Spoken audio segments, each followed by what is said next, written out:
ବର୍ଷା ପାଗକୁ ଗୋଟେ ଚିକେନ୍ର ମାଡ଼ ହେବାକୁ ଯାଉଛି। ଏଇଟା କହିବାର କାରଣ କି ଆଜି ବର୍ଷା ପାଗଟେ ହେଇଛି, ପୁରା ଫୁଲ୍ ଶୀତ ଶୀତ ଲାଗୁଛି। ସେଥିପାଇଁ ଆମ ରୁମ୍ର ପିଲାମାନେ ଆଜି ଡିସାଇଡ଼୍ କଲେ କି ବର୍ଷା ପାଗକୁ ଗୋଟେ ଚିକେନ୍ ପକୋଡ଼ାଟେ କରିବେ ଆଉ ଦବେଇକି ପୁରା ଖାଇବେ ଆଉ। ସେଥିପାଇଁ ଆମେ ଚିକେନ୍ ପକୋଡ଼ାଟେ କରିବାକୁ ଯାଉଛୁ। ଆପଣମାନେ ଭିଡ଼ିଓରେ ଲାଗିକି ରୁହନ୍ତୁ, ଆମ ଚିକେନ୍ ପକୋଡ଼ା ଭିଡ଼ିଓଟିକୁ ଏନ୍ଜୟ କରନ୍ତୁ। ଆମର ଏବେ ଚିକେନ୍ ପକୋଡ଼ା ଚାଲିଛି ପ୍ରସ୍ତୁତି। କ'ଣ କହିବେ ଆପଣ? ଟିକେ ଭୁଲି ଯାଇଥିବାରୁ ଫାଷ୍ଟ ପ୍ରୋସେସଟା ଦେଖେଇ ପାରିଲେନି, ଚଳିବ। ଏବେ ଆମର ଅଣ୍ଡା ବାଡ଼ା ଚାଲିଛି। ବାସ୍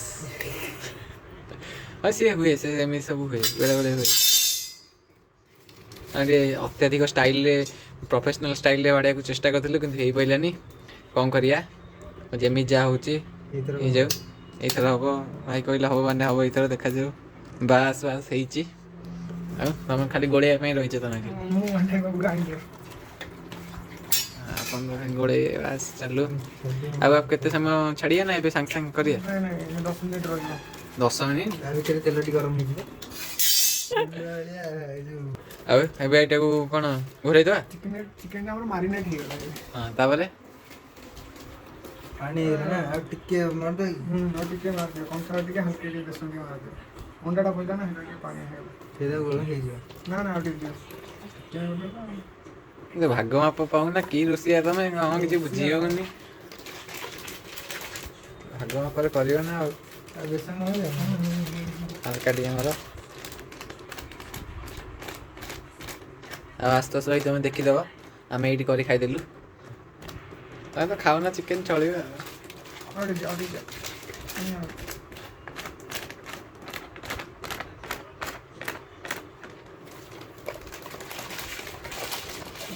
ଲୁଣ ପଡ଼ିବ।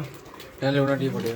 ଲୁଣ ପଡ଼ିବ? ହଁ, ବହୁତ ହେଇଗଲା ନା। କାହିଁକି ନା ତମେ ସେତେବେଳେ ଲୁଣ ପକେଇଥିଲେ, ତାପରେ ଏବେ ଟିକେ ପୁଣି ଆଡ଼୍ କଲ ନା। ମୋତେ ଲାଗୁଛି ଲୁଣ ଠିକ୍ ହେବ। ତମେ ଖାଅ। ଇଏ ଲେମ୍ବୁଟା ପଡ଼ିଛି। ଅଧିକା ତେଲ ଟିକେ କରିବାକୁ ପଡ଼ିବ, କାହିଁକି କହିଲେ ଅଧିକା ଭାଜି ପକେଇଲେ ଗ୍ୟାସ୍ ପାଇଁ ଭରସା ନାହିଁ। ଗ୍ୟାସ୍ ପୁରା ନାଲି ନାଲି ରହିବ।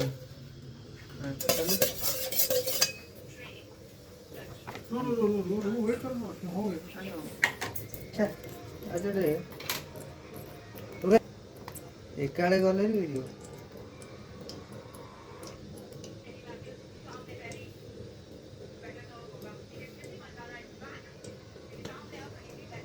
ସେଠି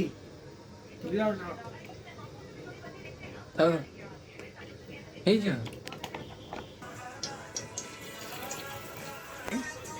ଚେକ୍ ହେଲା, କ'ଣ କହିବେ?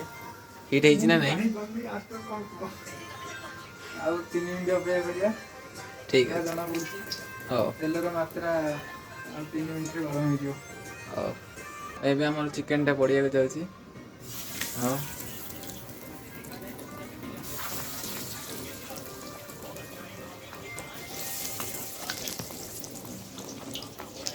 ଠିକ୍ ଅଛି।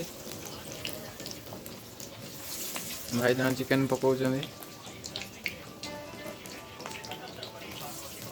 ଆଉ କିଛି କହିବେ? ମୁଁ କରିବାକୁ ଚାହୁଁଥିଲି, କରିପାରିବି। ବହୁତ ସହଜ ଉପାୟ। ବହୁତ ସହଜ, କିନ୍ତୁ ଟିକେ ନିକମା କାମ। ବାହାରେ କିଣିବା ଅପେକ୍ଷା ବର୍ଷା ପକଉଥିଲା, ସେଥିପାଇଁ ହଠାତ୍ କି ମନ ହେଲା କରିବେ ବୋଲି। ଚିକେନ୍ଟା ଏବେ ପୁରା ରେଡ଼ି ଅଛି। ଗ୍ୟାସ୍ ସରି ସରି ଆସୁଛି। ଗ୍ୟାସ୍ ସରିବାକୁ ଚିକେନ୍ ରେଡ଼ି। ଦେଖାଯାଉ କେତେ ବାଟ କ'ଣ ଚାଲିଛି। ଯଦି ସରିଗଲା ସରିଗଲା ଆଉ। ସରିଗଲେ ଗୋଟେ ନୂଆ ଷ୍ଟାଇଲ୍ରେ ଚିକେନ୍ ତରକାରୀଟି ଆପଣମାନେ ଦେଖିବେ। ଯଦି ଗ୍ୟାସ୍ ସରିଗଲା, ଯଦି ନ ସରିଲା ତ ନାହିଁ।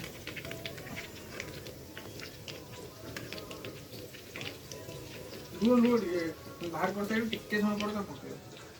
କିଶୋର ଭାଇନା, ଡୁପ୍ଲିକେଟ୍ ଶସ୍ତା କିଶୋର ଭାଇନା।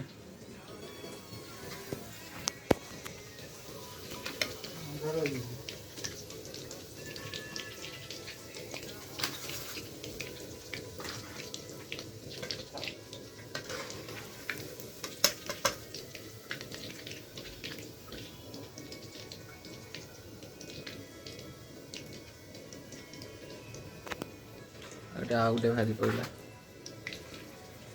ତେଲଟା ପୁରା ଗରମ ନାହିଁ। ଆପଣ ଏବେ ଚିକେନ୍ର କଲର୍ଟା ଦେଖିପାରୁଥିବେ ପକୋଡ଼ାର। ଦେଖାଉଛି ତ ଭଲ ଦେଖାଉଛି, ବାସ୍ନା ହିଁ ଭଲ ଲାଗୁଛି। ଦେଖାଯାଉ କେମିତି କ'ଣ ଟେଷ୍ଟ ଲାଗିବ ଜଣା ନାହିଁ। ଯୋଉ ଏବେ ଭଲ ବି ଦେଖାଯାଉଛି, ବାସ୍ନା ଭଲ ଆସୁଛି।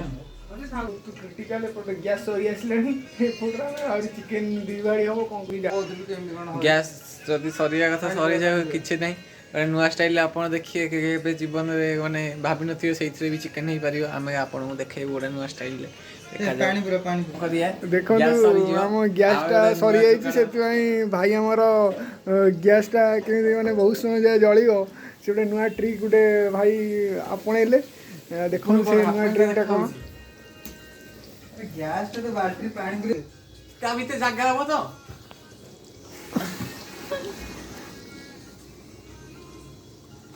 ଠିକ କରୁ କରୁ ଯଦି ଗାଣ୍ଡି ମରିବ। ନାଇଁ ଏଇଟା ଭାସୁଛି ଦେଖୁଛୁ ତ, ଏଇଟା ୱେଟ୍ ଥାଏ, ଏଇଟା ହବନି ହବନି। ଗୋଟେ ନୂଆ ଟ୍ରିକ୍ ଭାଇ ଆପଣେଇଥିଲେ କିନ୍ତୁ ସେଇଟା ସକ୍ସେସ୍ ହେଲାନି। ଗ୍ୟାସ ଧୁଆ ହେଇଗଲା। ଗ୍ୟାସ୍ ତ ହେଇଗଲା, କିଛି ନହେଲେ ନା ଗ୍ୟାସ୍ ତ ହେଇଗଲା। ମୁଁ ଆଣିଥିଲି କେବଳ ଗ୍ୟାସ୍ଟା ଧୋଇବା ପାଇଁ, ବହୁତ ନାଶନା ହେଇଯାଇଥିଲା ନା। ମିଛରେ କହିଲି ସକ୍ସେସ୍ ହେଲାନି ନା ସେଥିପାଇଁ। ଛାଡ କୁକରରେ ବସେଇବ ଆମର ବର୍ତ୍ତମାନ ଖିଆ ଚାଲିଲା, ଷ୍ଟାର୍ଟ ହେଇଗଲା। ଦେଖେଥିବ ଆଉ କେମିତି କ'ଣ ଲାଗିଲା ଟେଷ୍ଟ କରିକି କୁହ। ଜୁଆନଟା ଯେଉଁ ପକେଇଥିଲି ମଙ୍ଗା ଟେଷ୍ଟ। ଆଚ୍ଛା ରୁହ। ହଁ ଆଉ ଭାଇ ତମେ କ'ଣ କୁହ।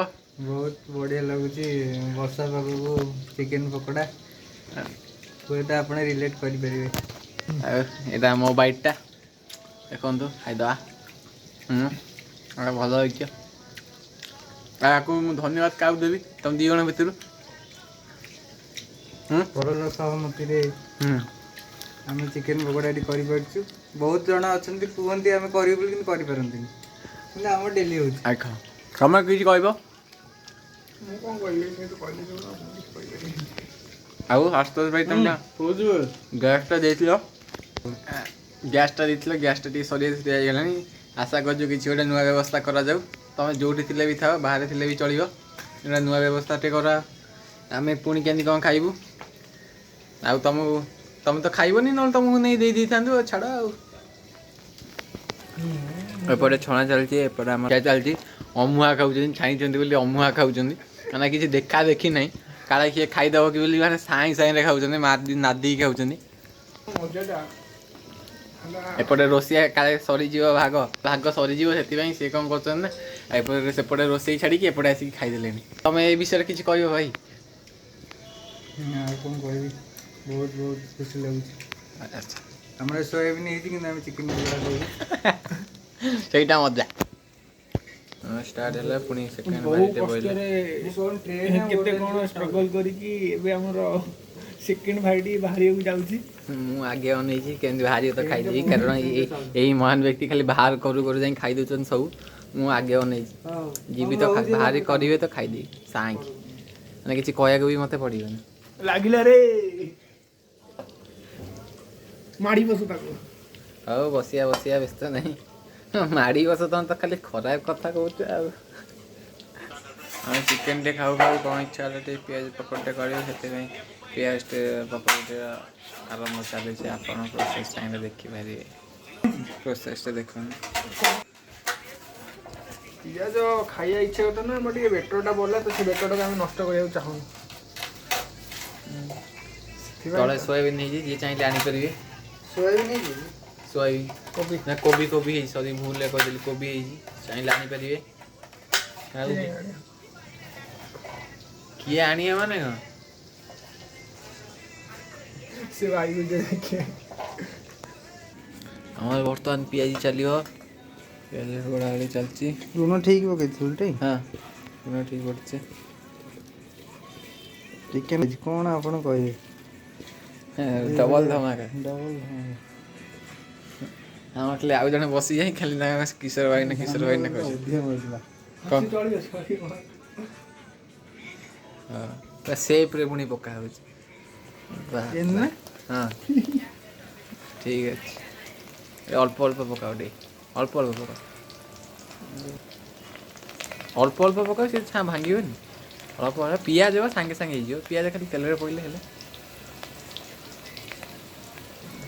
ରେଡ଼ି। ସାଇଜ୍ ଟିକେ ଛୋଟ କରିଦିଅ।